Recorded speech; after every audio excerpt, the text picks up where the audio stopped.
I'm really excited to be interviewing John Riven, author of The Whale in My Living Room, this book here.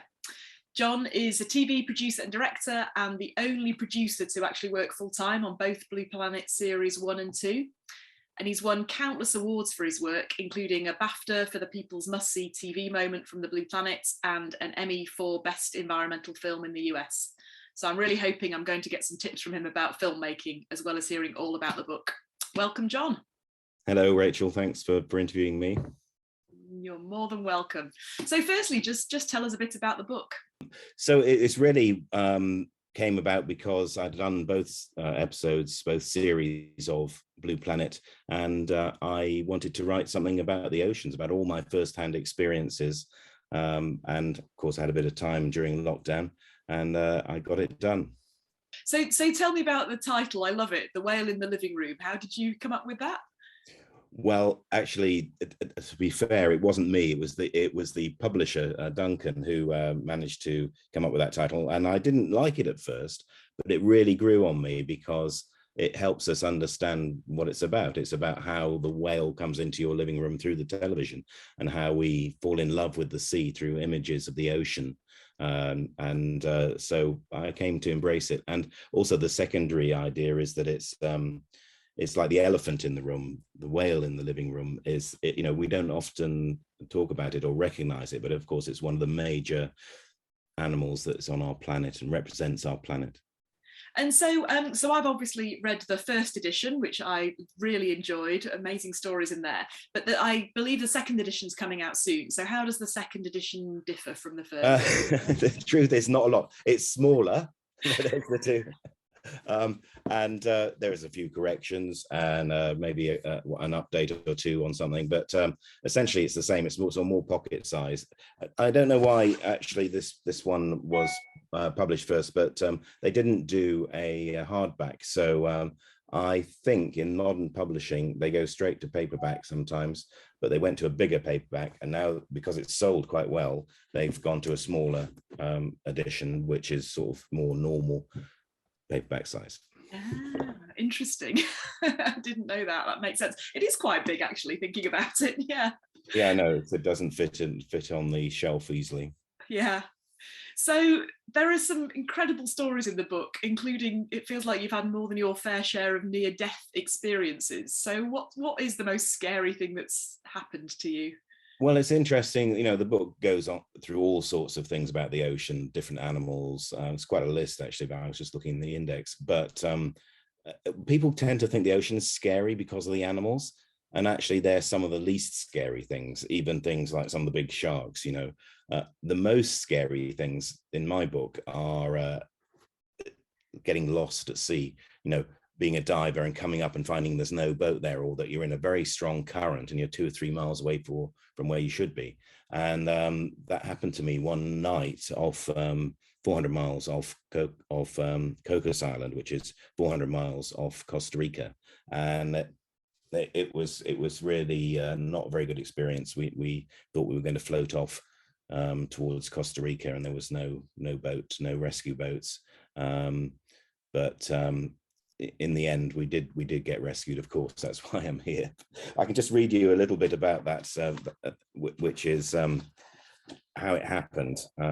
We're on a little dinghy in the middle of the night trying to film these white-tip sharks, and we had a generator for the lights because obviously being at night, we needed to shine some light on it. And we were being dropped off at a predetermined point on a little spit of the island, which we'd seen during the day. But as it happened, we were dropped off in the wrong place.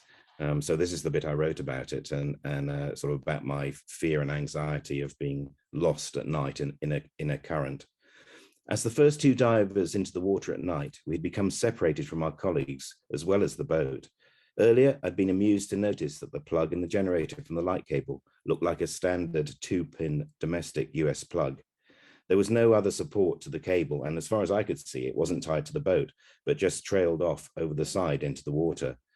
I could see a torch on the boat in the slightly hazy distance, viewed from my eye level, bobbing up in an increasing swell. The light cable suddenly went taut and pulled in my hands, and as the yellow cable came to the end of its reel, I was exactly 600 feet from the boat. Only the friction of two brass pins in the generator plug held me against the current, and it didn't seem so funny now. Bob looked at me, noticing that the line was taut too. Bob was the cameraman we were with. If the number of things you do right exceeds the number of things you do wrong, on balance, you stand a good chance. Bob calmly outlined his concern to me in a spluttered conversation over the water. So we're in the wrong place. It's dark. There's a strong current, 400 miles out at sea, and there's no Coast Guard. And I'm hanging onto the boat by a plug, I thought. So obviously you're going to have to buy the book to find out what happens. That is, as I say, the most dangerous thing is the sea itself. Well, that and human beings, of course, but you can't really plan for them. Obviously, as I say in the book, there's a fallacy in telling stories about misadventure if the person involved is the one telling the story, because obviously I'm here to tell the tale. Exactly. I was very relieved to know, no spoilers, but obviously I knew you'd survived because you told the tale, and I was relieved to know it. And I was actually thinking, it would some of this stuff would make a really good film in itself, because then people wouldn't necessarily know if you had survived, which is always interesting. But that brings me on to the parallels between writing a good book and making a good film. What are the parallels, do you think, between those two things? Well, you're right about story. I mean, that is the number one thing. I think we all get, as photographers, because I know you're a photographer as well, we all get sort of tied up with the minutiae of a good image, but that's not really what it's about. It's about the story. It's about what happens. That's the most compelling thing. Things filmed on iPhones are now up on YouTube and get millions of hits. So the parallels between the book and the filmmaking are quite similar in many ways.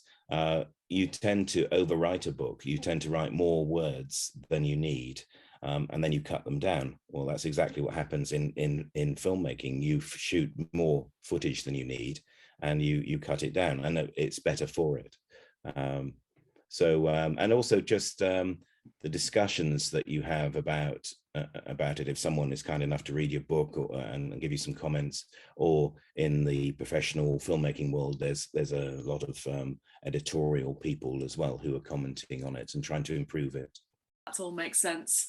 So I think one other thing that stuck out in your book, I think you came up with two categories of producer. Have I got this right? Planners and pantsters? Well, it's not just producers. It's a. I was reading a lot of Werner Herzog, who makes me laugh. He's one of the most famous film directors and does some master classes on film directing.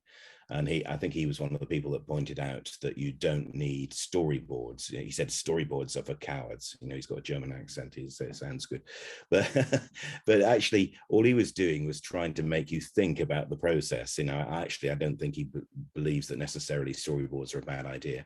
I think what he was suggesting is that in documentary filmmaking, you want to be observing everything, and that storyboards kind of slightly distract you because you've planned too much.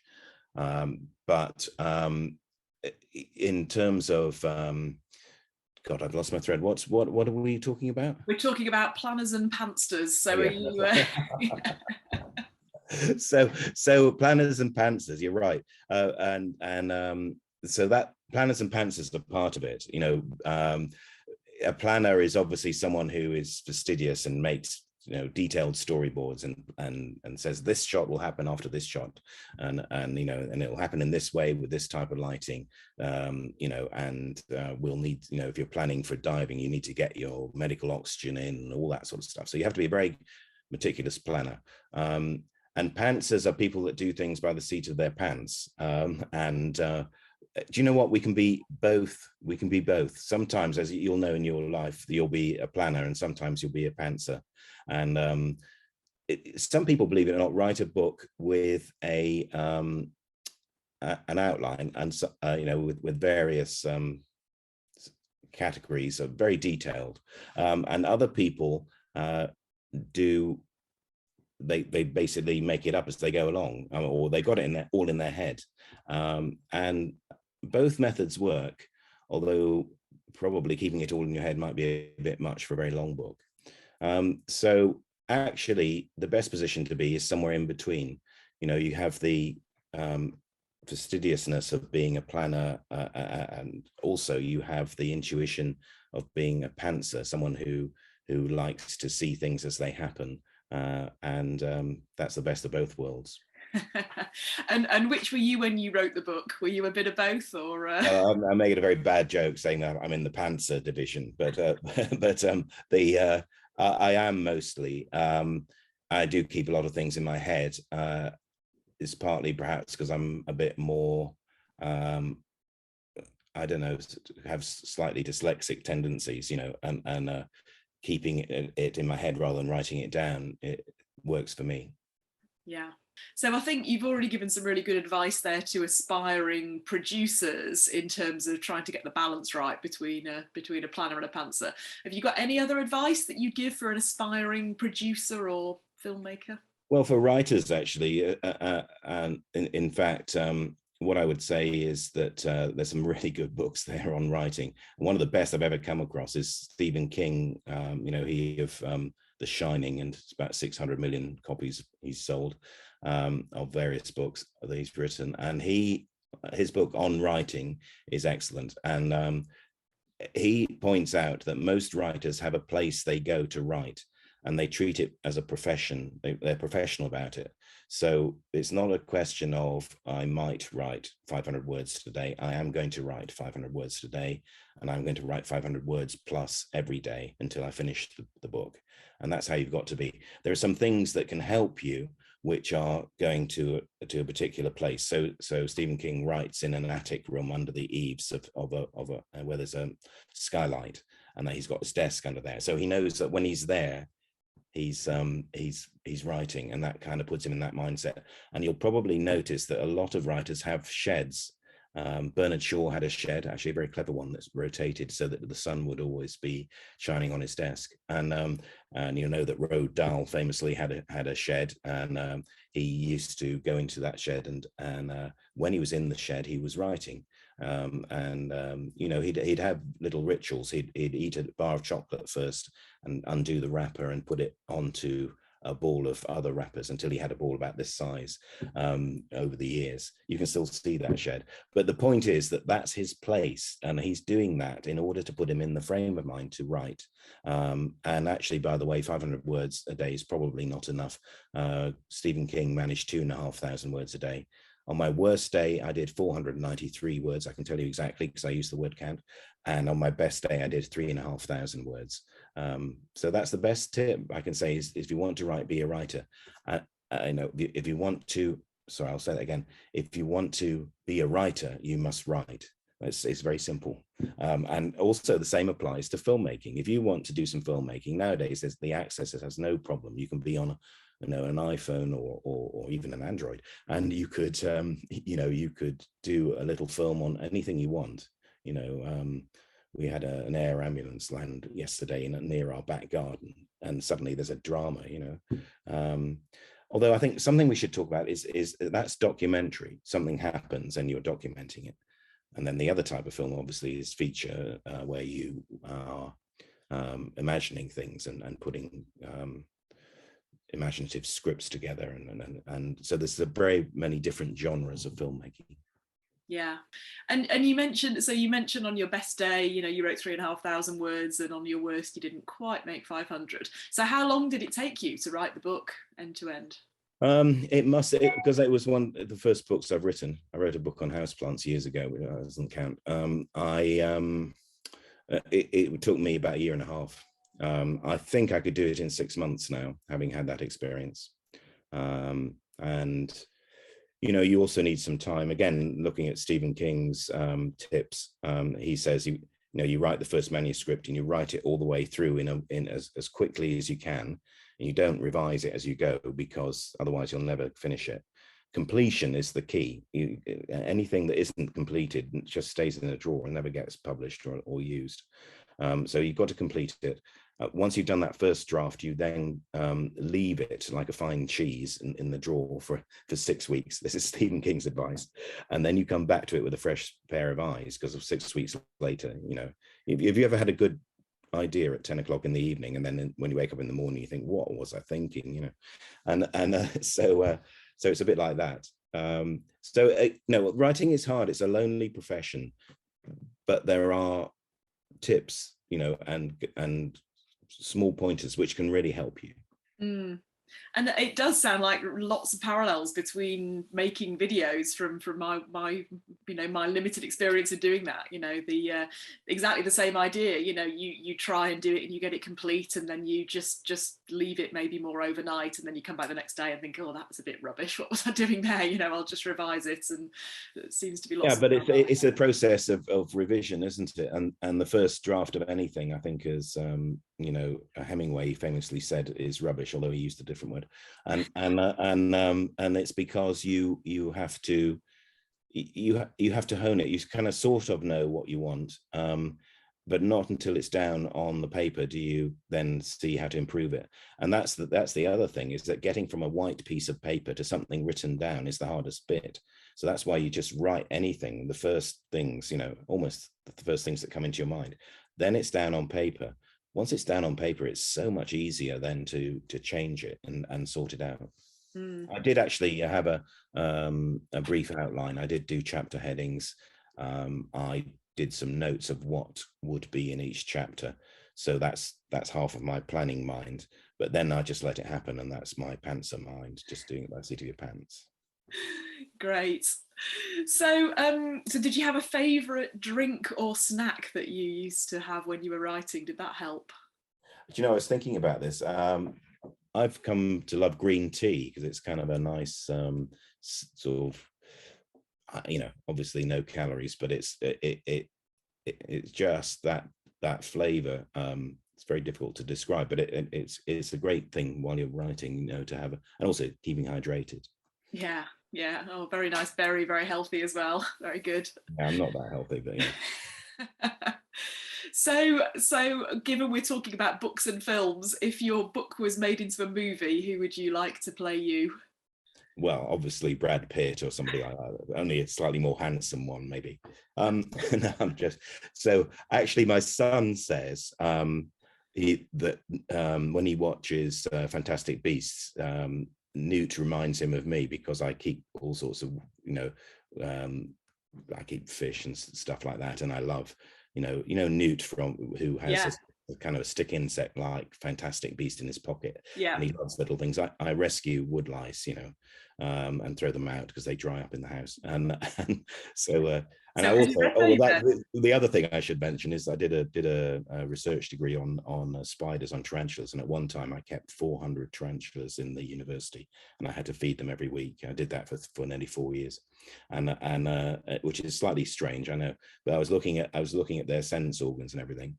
But it's very much like Newt, you know, you've got an interest for these fantastic beasts, and of course these are the real fantastic beasts that we're talking about. These are the, you know, the deep sea creatures, the gulper eel, you know, the lantern fish, the anglerfish. I was looking at there's a barrel-eyed fish. I don't know if you've ever seen that. The top of its head is transparent with two green globes, which are its eyes. And so really, you know, if you look at, that's one of the things that fascinates me about the sea. There's so many wonderful and interesting creatures there. Yeah, excellent. Great. Well, we'll tee up Eddie Redmayne then to play you in the film version. That sounds good. A bit skinny for a diver. He might get cold in British water. Yeah, that's true.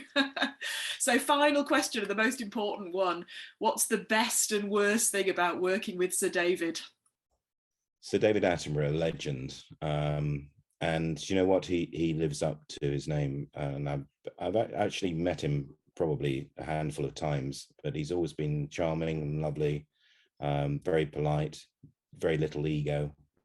But you know what, when I was a young researcher at the Natural History Unit, and I first got introduced to him, he was sitting in an armchair and he got up and shook my hand. And it's that sort of old, well, perhaps nowadays old-fashioned manners that he's a gentleman, you know.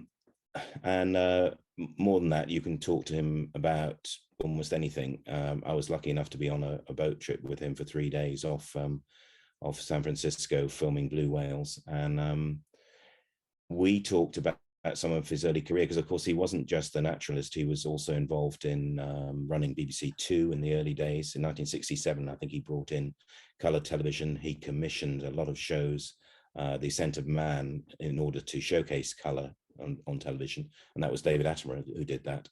And he commissioned playwrights like Dennis Potter. You know, he knew him well. So you can talk to David and you can say, well, what was Dennis Potter like then? You know, and so there's all that history. It's absolutely fascinating because he was in the early television. In his day, they sort of sent, talking about planners and pantsers, they sent him to Borneo, and they said, David, just go to Borneo and film some monkeys and come back in 6 months' time. You know. And that was in the 50s. Nowadays it'd be like, John, where's your storyboard? Let me see all your plans, and then, you know, only when I approve them as your line manager can you go. You know, and that's the change. You know, so but yeah, it's a great pleasure meeting David.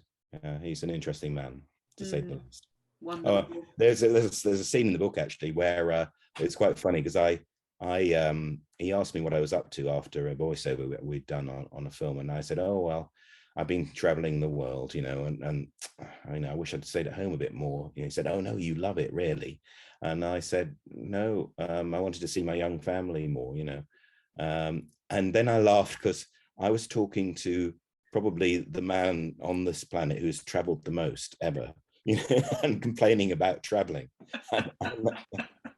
And but you know what he said? Oh yeah, I know what you mean. I wish I'd seen more of my children a little bit more, you know. So very humane. Yeah, well, it's lovely to know that the way he comes across is the way he is. Amazing man, for sure.